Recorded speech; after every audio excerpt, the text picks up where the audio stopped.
Welcome back. To start off this segment, if you have a 50-cent piece handy, why don't you take a good look at it?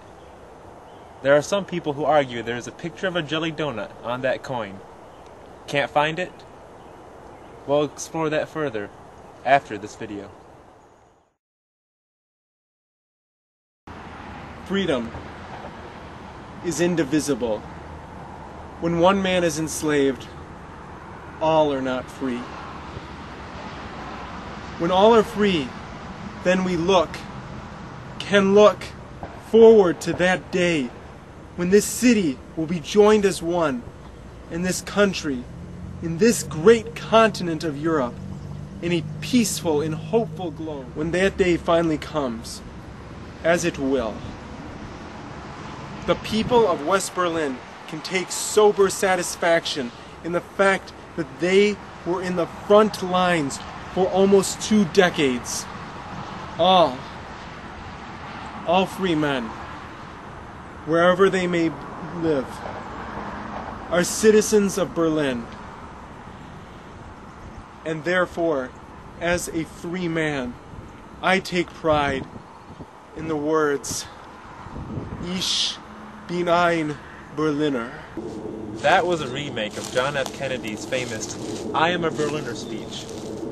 Now, an urban legend says that John F. Kennedy, while speaking in front of the people of Berlin, made the statement, I am a jelly donut.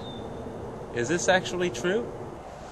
Let's look at the phrase, Ich bin ein Berliner. Those who argue that JFK did, in fact, proclaim his pastriness, say that the word ein should have been omitted.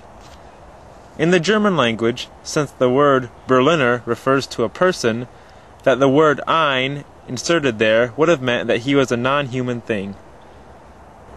However, German professors say that since Kennedy was actually not a native member of Berlin, he should have used the word ein to signify he is like a Berliner. Therefore, John F. Kennedy actually did not mess up any of his German. So is that the end of the debate? Not so fast. A Berliner is, indeed, a jelly-filled donut. It wasn't known as that in Berlin, but nevertheless, that's what it was. And so, how do you say I am a jelly donut in German? Simple. Ich bin ein Berliner. Exactly what John F. Kennedy said the day of his speech.